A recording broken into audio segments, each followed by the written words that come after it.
Bonjour à tous, bienvenue au webinaire. On est le 15 février.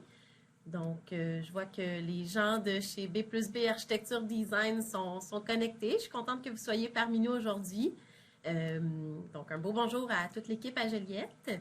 Est-ce que vous m'entendez bien? Peut-être juste, on a une nouvelle plateforme, comme vous pouvez voir, pour faire la diffusion des webinaires. Faites quelques tests, nous, à l'interne, tout fonctionne bien. Donc, juste m'assurer, les gens de chez B plus B, si vous m'entendez, me faire un petit bonjour. Je vois que vous êtes en train d'écrire, c'est bon signe. Donc, numéro 1, super. Bien, merci beaucoup pour le hint. Donc, voilà, rapidement, avant de commencer le webinaire, je vais voir avec vous un peu la nouvelle interface parce qu'elle nous permet de faire, en fond, plus de choses que l'ancienne qu'on utilisait. Première des choses, on n'est plus condamné à utiliser Google Chrome et à télécharger une application. Donc, c'est un bel avantage. Ensuite, bon, vous voyez évidemment au centre, il y a le diaporama, donc qui va défiler tout le long de la présentation. Le champ conversation qui est dans le bas de l'écran à gauche. Au centre, dans la partie du bas, vous avez documents utiles. Donc, si vous le souhaitez, j'ai mis à votre disposition, il y a un document qui s'appelle Diaporama pour prise de notes vers.pdf. Donc, si vous voulez télécharger le PDF de la présentation, donc c'est 3 slides par page avec des petites lignes pour prendre des notes. Donc, vous pouvez le télécharger, là, vous avez encore le temps, si vous voulez vous l'imprimer pour prendre des notes en même temps. Il y a notre feuillet d'entreprise qui explique qui on est Fabelta. Vous avez aussi mes coordonnées complètes si vous souhaitez les télécharger. Et vous avez aussi le diaporama pleine page si c'est quelque chose qui vous intéresse. Donc, à vos commentaires et à vos suggestions, j'ajouterai au fil du temps des documents dans la section documents utiles, éventuellement sur certains sujets de webinaire, s'il y a des en fond, d'autres documents que nous, on a à l'interne qui sont pertinents, je les ajouterai à cet endroit-là, mais je prendrai l'habitude toujours de mettre le diaporama en format prise de notes. Si vous le souhaitez, dans le fond, techniquement, les pages dans le fond, l'interface pour le webinaire vont être disponibles au moins une demi-heure avant le webinaire. Donc, si vous arrivez à l'avance, vous pouvez télécharger le tout puis être prêt pour la prise de notes. Ensuite, donc voilà pour cette partie-là. Vous avez, dans le fond, juste à côté de documents utiles, lien Internet intéressant. Donc, encore là, ça sera quelque chose qui va s'améliorer avec le temps. Donc, pour l'instant, j'ai mis le site web de Fabelta si vous souhaitez le consulter, ainsi que les sites, dans le fond, les liens directs pour accéder aux 4 webinaires que nous avons fait l'année dernière. Donc, si vous souhaitez y aller, c'est sûr que ces webinaires-là, pour ceux qui en ont moins l'habitude, c'est l'ancienne plateforme. L'ancienne plateforme requiert qu'on utilise Google Chrome pour pouvoir visionner les webinaires et demande le téléchargement d'une petite application. Donc, une fois que ça c'est fait, dans le fond, vous pouvez regarder ces 4 webinaires-là. Les nouveaux seront faits désormais là, sous cette nouvelle plateforme. Je vois qu'il y a des gens qui sont ajoutés à nous. Je vous remercie de votre présence. Gênez-vous pas pour indiquer des notes si vous avez des questions ou quoi que ce soit dans la petite section conversation. Là, dans le fond, je vais essayer de le lire en même temps, de suivre le cap pour l'ensemble. Donc, puis aussi vos commentaires. Hein. Je vous dis, moi, en ce moment, je suis toute seule de mon côté, habillée en rose parce que, bon, on est le lendemain de la Saint-Valentin. Donc, je suis toute seule de mon côté dans ma petite bulle. Donc, c'est pas évident pour moi. On essaie de s'adapter, on essaie de s'améliorer constamment. C'est vraiment le feedback. Hein. Je suis habituée surtout de faire des lunch and learn. Lunch and learn, ce qui est facile, c'est que je vois les points d'interrogation dans les yeux, je vois que les gens sont intéressés, moins intéressés par les sujets, donc je m'adapte. Là, en webinaire, je suis toute seule, donc la seule façon de savoir si vous n'êtes pas intéressé, c'est que je vais vous voir vous déconnecter, ce que j'espère ne va pas arriver. Donc, voilà. Donc, on va commencer avec notre webinaire aujourd'hui. Je vais me présenter. Donc, Jenny Lamoureux, je suis responsable du développement des affaires chez Fabelta. En gros, dans le fond, mon rôle chez Fabelta, c'est d'être une personne ressource auprès des architectes. Souvent même, on va m'appeler Madame Fabelta parce que je suis pas mal présente dans les salons auprès des architectes. Donc, ce que je fais, c'est de prodiguer de l'information technique, d'être présente dans les bureaux, faire la mise à jour des catalogues, les mises à jour de couleurs standards. Aussi, ce que j'offre comme service avec Fabelta, c'est la vulgarisation du code du bâtiment ou des normes. Dans le fond, j'essaie de vulgariser les différents sujets liés à la fenestration parce qu'il en demeure pas moins que la fenestration, c'est vraiment un domaine très, très complexe. Plus j'en apprends sur la construction, sur l'industrie globale, plus je suis pas gênée de voir que, dans le fond, c'est assez impressionnant de voir à quel point notre domaine à nous est très, très complexe par rapport à cette industrie-là. Donc, pour aussi nous présenter chez Fabelta qui on est. Donc, Fabelta, on est une compagnie québécoise fondée en 1957, ce qui est quand même un bagage important en termes de compagnie de fenestration. On est un manufacturier. Nous, ce qu'on fait, ce sont des produits sur mesure, donc complètement sur mesure, de fenestration en aluminium ou aussi des produits hybrides. Donc, que ce soit, dans le fond, c'est l'extérieur de la fenêtre aluminium, le corps de la fenêtre en géon, puis l'intérieur de la fenêtre, soit une finition en géon ou une finition en bois. Ce qui nous distingue chez Fabelta aussi, c'est qu'on a une équipe de recherche et développement avec un laboratoire de recherche et développement, un laboratoire équipé d'un caisson de test. Donc, les mêmes caissons de test que dans les entreprises qui font de la certification, qui font des tests, entre autres pour CSA, on a exactement le même caisson de test que eux.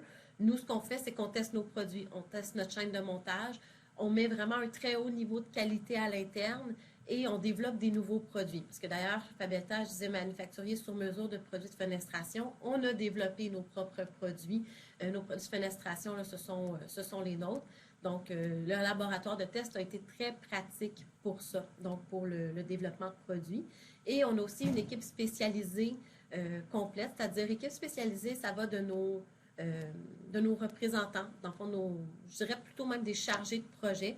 Donc, nos chargés de projet qui vont s'assurer de faire l'analyse complète du projet avec la vérification des normes du code du bâtiment, même qui vont aller dans du conseil si jamais c'est nécessaire, s'ils ont des conseils à apporter sur comment on peut améliorer l'ensemble du projet de fenestration. On a donc fabrication et on a aussi nos équipes d'installation chez Fabelta. Désormais, une équipe permanente qui est spécialisée dans l'installation de nos propres produits. Aujourd'hui, pour la présentation du webinaire, les sujets qu'on va voir, donc le sujet du webinaire qui est le verre en 30 minutes. Donc, en 30 minutes, pour qu'on y voit un petit peu plus clair. Je dis un peu plus clair parce que 30 minutes, quand j'ai commencé à mettre sur papier toutes les informations qu'on peut discuter à propos du vitrage, des thermos, ainsi de suite, honnêtement, il y en a assez pour faire la moitié d'une journée. Je pourrais vous garder toute l'après-midi sur le sujet. Donc, c'est un condensé dans le fond, des informations, un mix entre les plus pertinentes, mais aussi le gros de l'iceberg, la pointe de l'iceberg qui nous permet de mieux comprendre la suite des choses pour ce qui est trait au vitrage. Donc, on va voir ensemble le thermos et ses composantes. Donc, thermos ou unité scellée aussi, comme autre mot qui est utilisé. Le fonctionnement des pellicules énergétiques. Les effets de l'épaisseur du verre, donc pour l'épaisseur du vitrage en tant que tel. Les verres de sécurité. Les concepts de gain solaire et de pourcentage de transmission de la lumière. Et également les prix par choc thermique. Donc, on va voir ces sujets-là ensemble. Donc, si je commence avec le thermos. Donc, dans l'image présentement, on voit un thermos de double verre. Il existe également du simple vitrage. Je vous dirais, le simple vitrage, c'est une simple feuille de verre, ce qui est rendu très, très peu utilisé dans l'industrie. Souvent, ça va être, s'il y a un simple vitrage, ça va être combiné avec un autre simple vitrage, mais désormais très, très peu populaire. Donc, si on y va avec un thermos, toujours dans le vocabulaire, dans la façon d'expliquer où on en est par rapport aux feuilles de verre, on part toujours de l'extérieur vers l'intérieur. Donc ici, attendez, je m'en viens chercher mon petit pointeur. Tracer ici. Donc si je pars ici, donc ici à l'intérieur, mon point numéro 1, donc qui est complètement à l'extérieur, totalement aux intempéries. Mon verre numéro 2, qui est la face à l'intérieur du thermos. Verre numéro 3, ma deuxième face à l'intérieur du thermos. Et mon verre numéro 4, mon verre à l'intérieur, donc dans le fond, dans la maison, par exemple, qu'on peut toucher de l'intérieur. Si on continue, par exemple, du triple vitrage, encore sur le même principe, Le verre qui serait face au numéro 4, donc encore à l'intérieur de l'unité scellée, serait notre verre numéro 5. Et le verre final complètement à l'intérieur serait le verre numéro 6. Donc, c'est de cette façon-là qu'on nomme les numéros de face sur un thermos. Ensuite, si on y va sur un thermos, je parlais verre simple, verre double ou verre triple. De manière générale, le verre double va mesurer 22 mm d'épaisseur, tandis qu'un verre triple va mesurer 41 mm d'épaisseur. Donc, c'est sûr qu'il y a toujours moyen, dans le fond, que ces verres-là soient une petite largeur différente, mais de manière générale, c'est plutôt standard. Donc, 22 pour du verre double, 41 pour du verre triple, et ce verre-là, à l'intérieur du thermos, va être comblé entre mes deux verres. J'ai de l'air ou de l'argon ou du krypton. Donc, de manière générale, ça ne sera pas de l'air. On va habituellement mettre de l'argon ou du krypton pour augmenter le rendement énergétique. L'avantage de ces verres-là, de ces gaz-là, de l'argon et du krypton, c'est qu'ils ont, dans le fond, qu'ils sont plus stables. C'est-à-dire que ce gaz-là, dans le fond, les molécules à l'intérieur ont besoin de plus d'énergie pour soit augmenter en chaleur ou diminuer en chaleur. De manière générale, on va utiliser de l'argon, qui est moins cher. En fait, le krypton est très, très, très légèrement supérieur d'un point de vue de rendement énergétique, d'efficacité énergétique globale. Toutefois, vu la différence de prix, l'argon va être de loin privilégié. Donc, j'ai mes deux feuilles de verre, j'ai un espace d'air ou d'argon au centre. Et ce qui va retenir mes deux feuilles de verre tout autour, c'est l'intercalaire. Donc, les intercalaires, il y a plusieurs types. Ça peut être des intercalaires soit en aluminium ou en acier inoxydable. C'est sûr que ces matériaux-là sont conducteurs, donc souvent ils vont être recouverts d'un polymère ou d'un composite pour diminuer la conductivité de ce matériau-là. Toutefois, il faut faire attention avec les intercalaires qui sont complètement faits en matière plastique ou en composite, parce que l'intercalaire, c'est quand même ce qui retient l'intérieur du thermos. Donc, dans le fond, c'est la qualité structurale de l'unité scellée. Donc, si ce produit-là n'est pas de qualité structurale, il n'est pas assez solide, donc à ce moment-là, le thermos va avoir tendance à se déceler plus facilement et à être moins durable. Donc, oui, les matières métalliques, c'est pas ce qu'il y a de plus avantageux d'un point de vue de rendement énergétique. Toutefois, selon les modèles de fabrication, on réussit à faire quelque chose qui, au global, va donner un thermos qui est performant. Mais il faut vraiment voir la durabilité à long terme de notre thermos, de notre UC scellé pour cette composante-là. Donc, l'intercalaire, quand on a un verre double, il y en a seulement un. Quand on a un verre triple, à ce moment-là, il y en a un autre aussi qui va être entre la phase 4 et la phase 5. Donc, on va avoir un deuxième intercalaire. Les intercalaires sont de manière générale.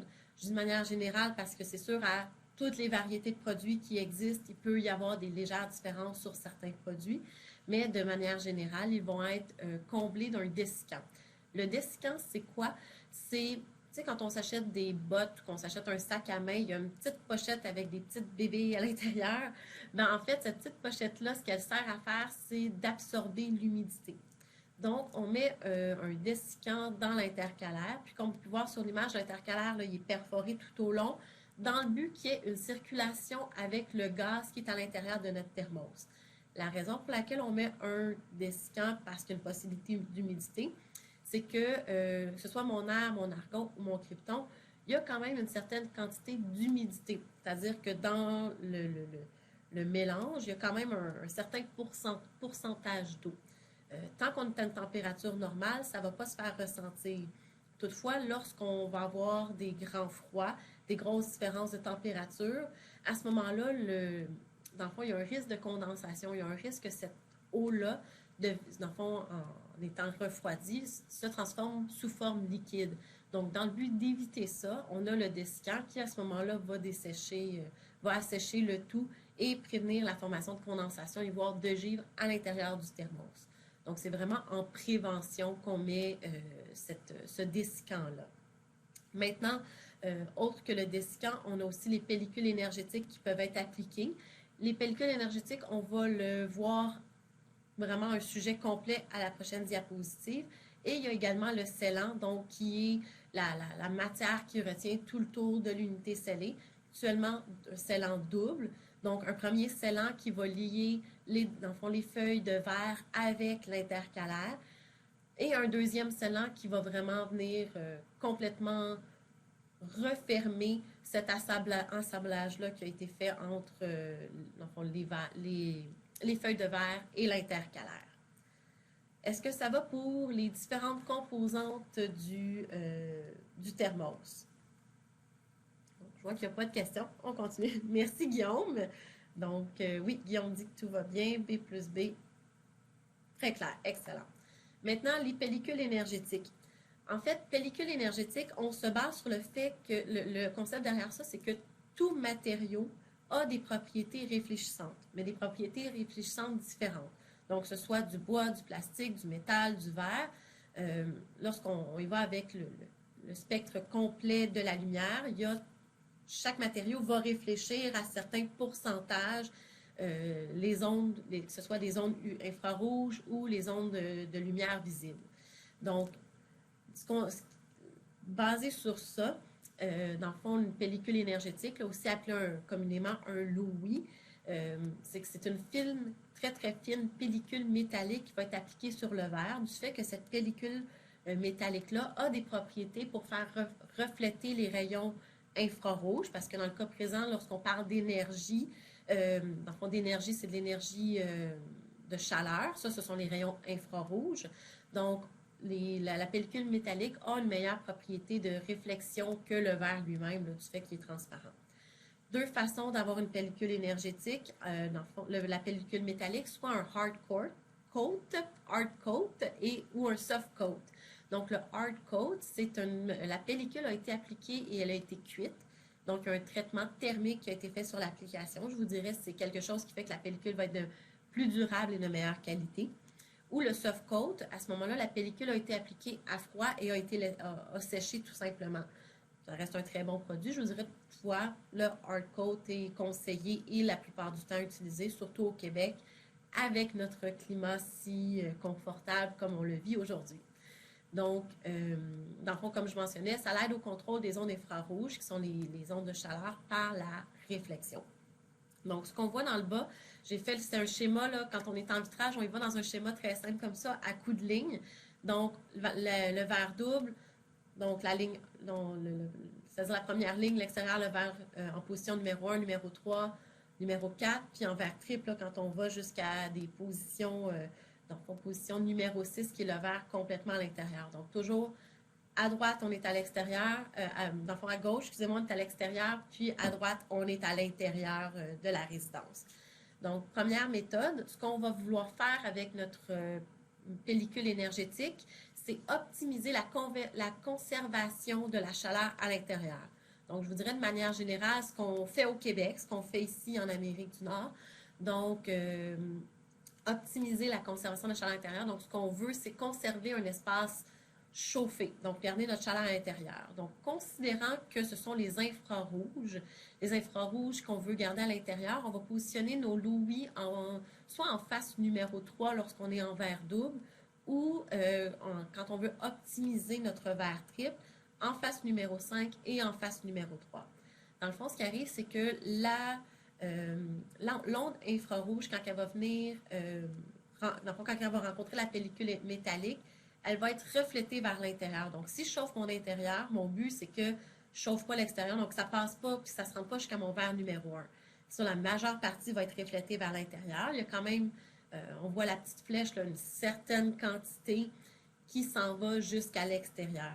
Si on va sur le verre triple, mon verre en position numéro 5 reflète une bonne partie de mon infrarouge, tandis que ensuite, ce qui continue va être encore reflété par mon verre ma pellicule en position 3, et finalement, le restant va passer tout droit, donc il va y avoir une légère perte quand même d'infrarouge, donc de chaleur, qui va se rendre jusqu'à l'extérieur.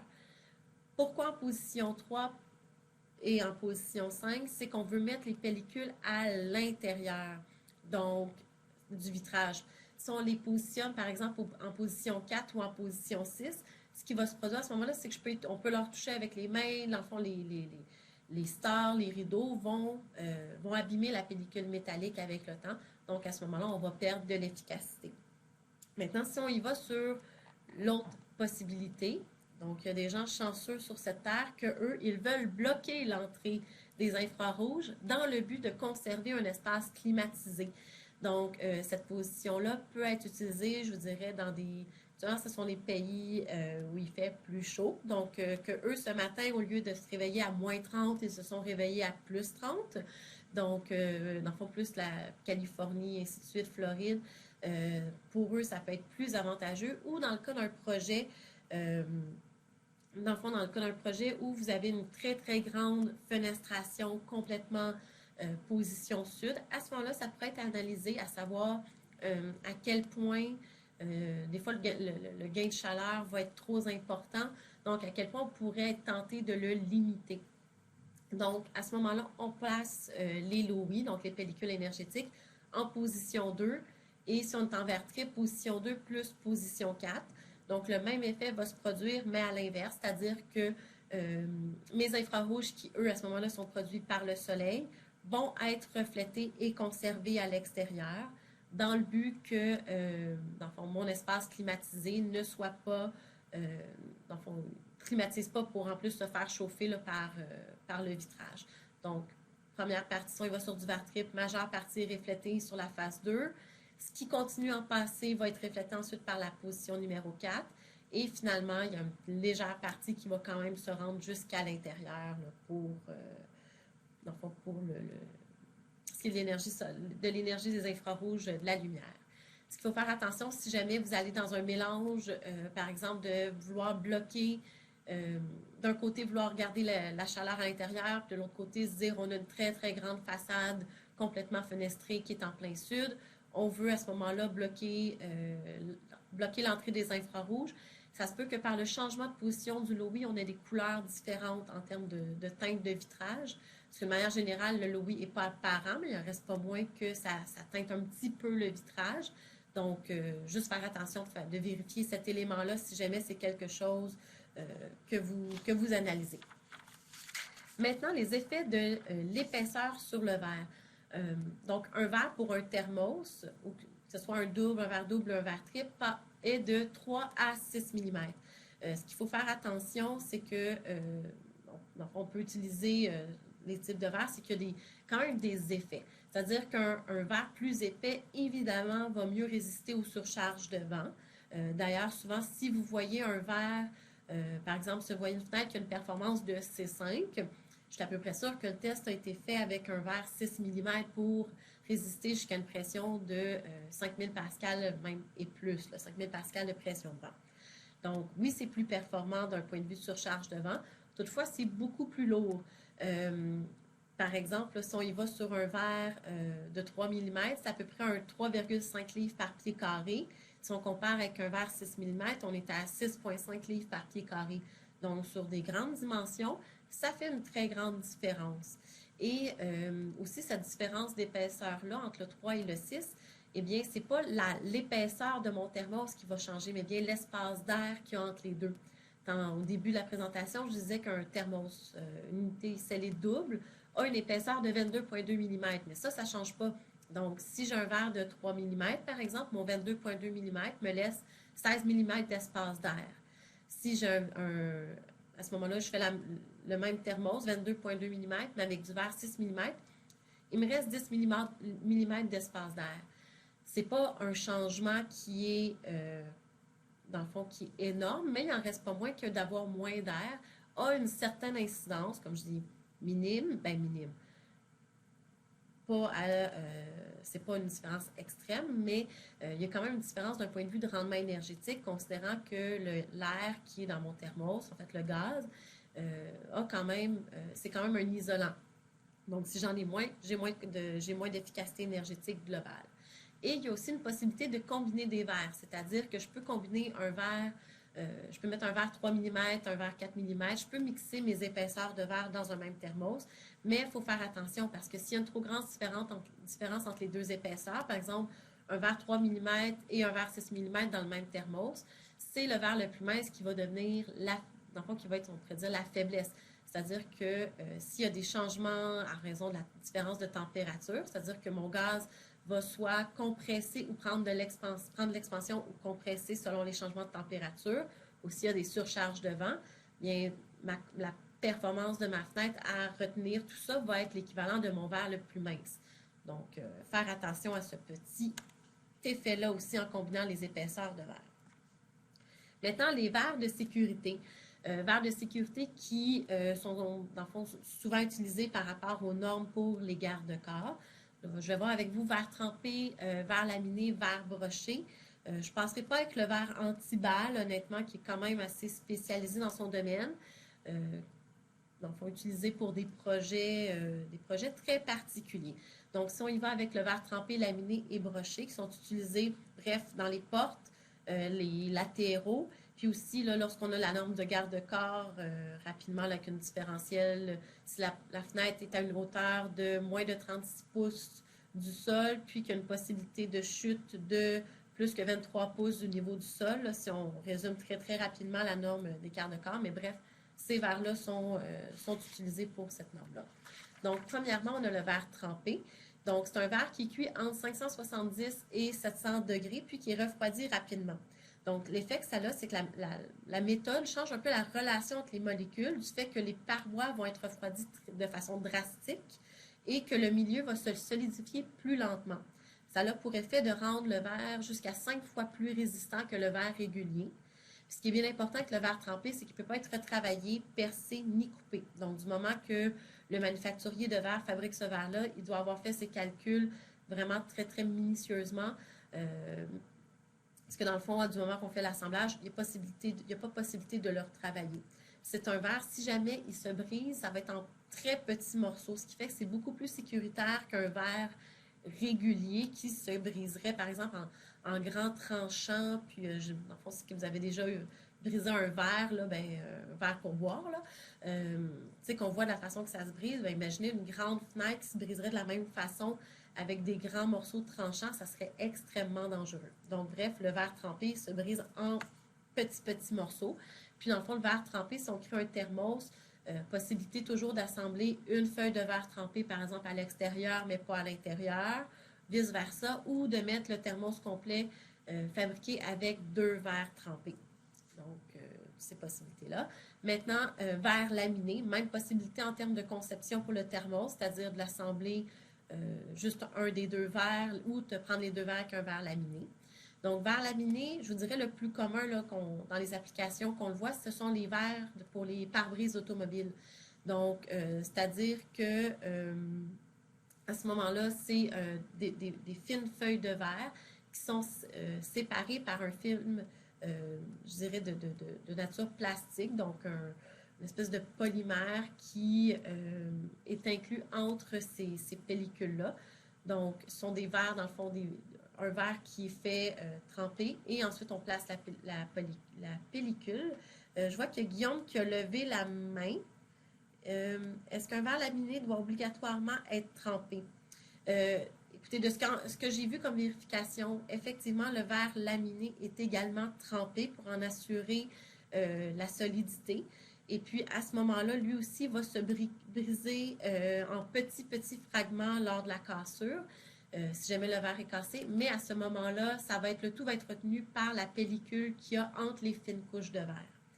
Et ce verre-là, le verre laminé, a également d'excellentes propriétés acoustiques. Donc, si jamais dans un projet, on cherche à réduire, dans le fond, réduire le bruit, excusez-moi, on peut à ce moment-là utiliser un verre laminé ça va faire une bonne différence là, par rapport, par exemple, même si on va avec du verre triple ou des choses comme ça, le verre laminé déjà va apporter une bonne différence.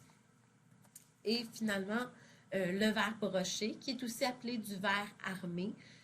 Dans le fond, c'est tout simplement un verre trempé dans lequel un treillis métallique a été inséré. Donc, ça peut être soit au moment où le verre était encore en fusion et que le treillis a été placé dans le verre à l'état liquide, liquide en fusion, ou sinon, ça peut être entre deux pellicules de verre, puis le verre est inséré à ce moment-là, la pellicule de treillis est insérée entre les couches de verre. L'usage, c'est principalement pour les portes d'acier ou les portes coupe-feu, mais je vous dirais, c'est de plus en plus un type de verre qui est délaissé. Maintenant, je vois que le temps passe vite. Je vous l'avais dit, je peux vous garder toute l'après-midi sur le sujet du vitrage. Donc, les concepts de gain solaire et de pourcentage de transmission de la lumière. Donc, la différence entre les deux, c'est qu'il y a un facteur qui a été longtemps utilisé en fenestration, qui est celui du pourcentage de transmission lumineuse.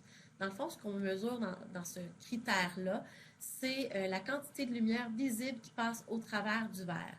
Donc, si on voit le petit schéma qui est à droite, j'ai l'ensemble de la lumière. Comme je disais tantôt, il y a toujours chaque matériau a une qualité de réflexion, donc une propriété de réflexion. Il y en a une partie qui est reflétée carrément par le verre. Il y a une quantité de la lumière qui va être aussi absorbée par le verre. Et finalement, la balance va être transmise à l'intérieur du vitrage. Comparativement au gain solaire, donc le gain solaire, c'est une mesure de quantité d'énergie. Donc, ce sont les rayons infrarouges qui pénètrent à travers le verre. Donc, encore là, il y a une partie des infrarouges qui est reflétée à la surface du verre à l'extérieur. Il y a une partie des infrarouges qui est absorbée par le verre, et c'est là qui est une grande différence, c'est que la partie des infrarouges qui est absorbée par le verre, il va y avoir un effet qui va se faire. Bref, un effet de convection, premièrement, dans le thermos. Donc, l'air va se réchauffer à l'intérieur du thermos. Il y a une partie de cette chaleur-là qui va être rejetée à l'extérieur aussi, et une autre partie de la chaleur de convection qui va être transmise aussi par conduction à l'intérieur vers l'intérieur. Et finalement, la majeure partie de l'énergie solaire va être transmise directement au travers du vitrage. Donc, il y a cette notion-là qui est différente. Donc, il y en a un qui considère dans le fond, la lumière qui va être absorbée, tandis que l'autre considère la quantité d'énergie qui va être absorbée. Et ce qui fait que ces informations-là, dans le fond, ce qui fait le pourcentage ou qui fait fluctuer ces éléments-là, évidemment, l'épaisseur du vitrage, plus mon verre est épais, plus j'ai d'absorption. Les traitements sur le verre, donc les pellicules énergétiques, vont aider à faire refléter vers l'extérieur ou à absorber aussi une quantité d'énergie. Et les traitements traitements sur le verre, je voulais plutôt dire verre trempé, verre laminé, ça aussi, ça a un effet sur l'énergie, la quantité d'énergie qui est absorbée ou reflétée, puis finalement les pellicules énergétiques aussi qui vont changer les reflets vers l'intérieur et vers l'extérieur. Je suis allée un petit peu vite sur cette notion-là. Je veux juste m'assurer qu'on passe sous les sujets parce qu'il est déjà rendu 1 heure. Il me reste un petit 3 minutes à vous garder, même pas, pour le bris par choc thermique. En gros, c'est un phénomène qui se produit parfois sur les unités scellées, c'est-à-dire que soudainement, le verre va craquer. Dans le fond, ce qui cause ce craquement-là, c'est qu'il y a une variation de température qui est drastique, puis un changement de dilatation inégal. Changement de dilatation, on parle du verre lui-même, du fait qu'il se fait réchauffer, bien évidemment, il y a un phénomène de dilatation des matériaux. Donc, la raison que ce verre-là va éclater, c'est souvent dans des situations où j'ai une pièce de verre qui va, à une certaine partie, être cachée, que ce soit par un mur, une clôture, ainsi de suite, mais que par le mouvement du soleil, le soleil va venir plomber sur une moitié, par exemple, de mon vitrage, mais que l'autre moitié va rester à l'ombre. Donc, je vous laisse imaginer une journée comme aujourd'hui, il fait moins 30.